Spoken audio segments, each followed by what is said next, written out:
Hey everybody! So today I want to dive into something that I think a lot of you are going to relate to. And honestly, it's something I've lived through myself, so this one's a little personal for me. We're going to talk about what happens when an avoidant shuts down and what you should actually do about it. Because I think most of the advice floating around out there is either incomplete or it's only giving you half the picture. And before I get into this, I just want to say, if you stick with me through this whole thing, I genuinely believe something in here is going to click for you, something that maybe nobody's told you before. So let's get into it. Here's what I see happening with most of you, and I say this with love because I've been on consulting calls with so many of you, and I recognize the patterns. You tend to fall into one of two camps. The first camp is the people who talk about the same issue over and over and over again. And you're not even really expecting anything to change at this point. You're just hurting. You're venting. You feel wounded because this person that you care about has pulled away from you or said something dismissive. And you just keep circling back to that pain. You keep bringing it up, hoping that maybe this time it'll land differently, but it never does. And you end up feeling even more frustrated than when you started.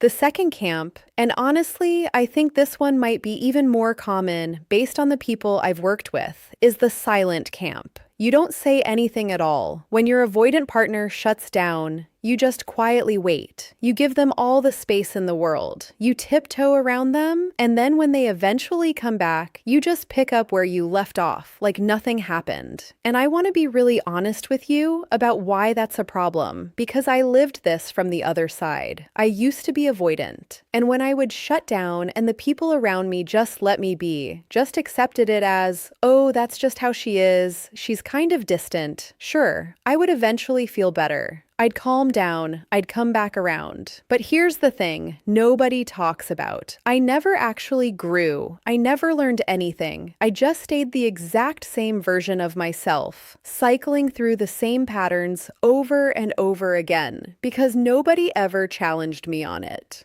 And then I got into a relationship with someone who was naturally more confrontational than me. Not in a harsh or aggressive way, but he just wasn't the type to let things slide. When I would shut down, he would call it out immediately. And I remember the first time he did it, I was genuinely confused because nobody had ever done that before. But what he said was so simple and so clear. He said something like, "Okay, I understand you need some time. Just let me know when you're feeling a little better so we can come back to this." That was it. He didn't pressure me. He didn't lecture me. He just set a structure. He created this container where I knew the conversation wasn't just disappearing into thin air, but I also had room to breathe. And you know what happened? Over time, I started doing it on my own. I'd come to him and say, "Hey, I'm feeling a little better. I'm not quite ready to talk about the thing yet, but I'm okay. We can talk about other stuff." I was learning how to communicate, not because someone forced me, but because someone gave me a framework. That changed everything for me. Now, I want to be transparent. I was young when this happened, so maybe that made it easier for me. But I truly believe that some version of this can work for a lot of you, and I want to break down exactly how. First thing, when something bothers you, I need you to say it directly, not in a roundabout way, not buried in a paragraph of other things, not after 3 weeks of stewing on it. Directly, something like, "I feel like you've been distant lately, and I would really appreciate it if we could text more frequently." Simple, clear, no accusations, no drama, just a straightforward expression of what you need. Now, I know for a lot of you, especially if you lean anxious, just reading that sentence probably made your stomach tighten up because you're thinking, if I say that, they're going to pull away even more. They're going to get triggered. They're going to leave. And I hear you.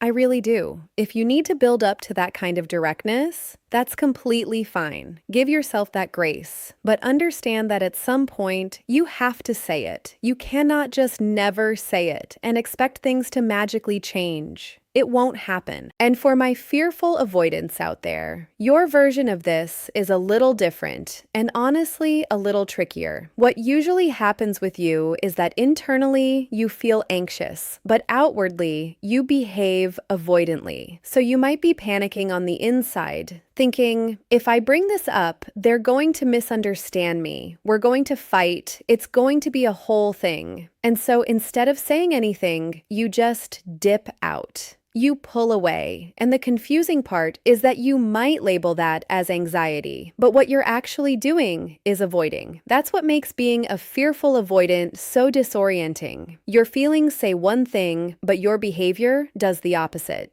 Now here's where I need to talk about something that might feel a little uncomfortable, but it's important. If you're a guy and your partner is a female avoidant, particularly a dismissive avoidant, I need you to hear this. A lot of you have told me on calls that you're afraid of being too pushy. You don't want to cross her boundaries. You don't want to be that guy. And I completely respect that instinct. But here's the reality. Female avoidants, especially dismissive ones, tend to be very passive in relationships. Not passive in life, not passive at work, or in their friendships necessarily. But in romantic relationships, they just don't initiate. They don't bring things up. They don't put words to their emotions because honestly, they're not used to even thinking about their emotions in that context. So it's going to feel like you're doing everything. It's going to feel one-sided. It's going to feel like she's just following your lead, and you might wonder if she even wants to be there. But I'm telling you, in most cases, that is just how she operates. She does want to be there. She just genuinely does not know how to show it any other way. So what does that mean practically? It means that if you're a guy with a female avoidant, you might need to be even more specific and action-oriented. Instead of just saying, I'd like more communication, you might say, how about I text you tomorrow afternoon and we can catch up for a bit? Give her something concrete. Female avoidants tend to respond really well to instruction-based communication. And if you're a woman dealing with a male avoidant, you can afford to be a little more open-ended. Say what you need, and then give them the space to step up. If you over-specify with a male avoidant, sometimes they can take it as pressure, and it backfires. I know it sounds like the opposite of what I just said, and it kind of is, even though the attachment style is the same. Gender dynamics play a role here, whether we like it or not. Next thing I want you to work on is this constant need for reassurance. And listen, needing reassurance is completely normal and healthy. I'm not telling you to stop needing it. What I'm telling you is to be specific about it, because here's what usually happens. You feel anxious, you reach out for reassurance. They give you some half-hearted version of it because they honestly don't know what you need, and then you don't feel reassured, so you ask again, and now it's become this exhausting cycle for both of you. Instead, try telling them exactly what you need. Say, I'm feeling a little anxious right now, and I think it would really help if you could remind me that you care about me. Clear instructions. You'd be amazed how well avoidants respond to that, both male and female, because you've taken the guesswork out of it. They don't have to fumble around trying to figure out the right thing to say. You've handed them the playbook.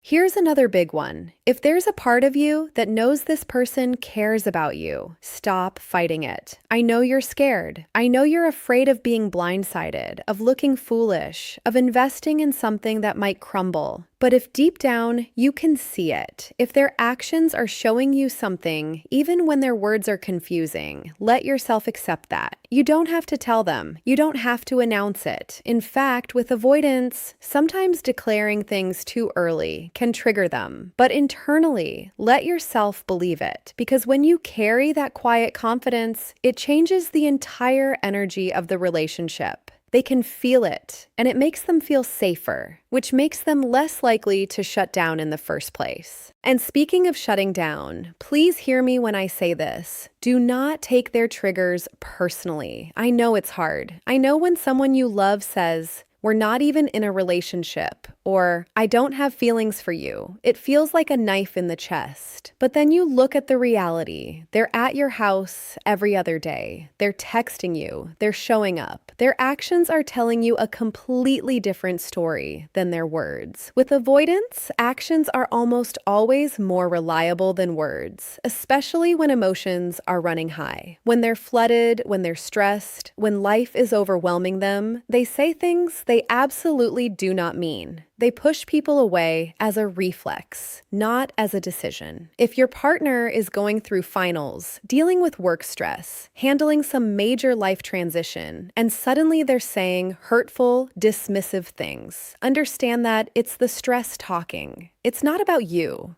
And the last thing I'll leave you with is this. Assess your relationship fairly and logically. I know that sounds cold, but what I mean is stop letting your emotions be the only lens through which you evaluate what's happening. Emotionally, you might feel rejected, confused, insecure. But logically, if you step back and look at the facts, this person is still here. They're still showing up. It might look unconventional. It might not match what you imagined a relationship should look like. But it is still a relationship. Accept these pieces for what they are, because that acceptance is what creates the foundation for them to start feeling safe enough to stop shutting down. Change in an avoidant doesn't happen because you waited long enough or talked about it enough. It happens because you showed up consistently, communicated clearly, held your ground with compassion, and refused to pretend the elephant wasn't in the room. That's what changed me. And I believe it can change your situation too. I really hope something in this resonated with you today. I'll see you in the next one.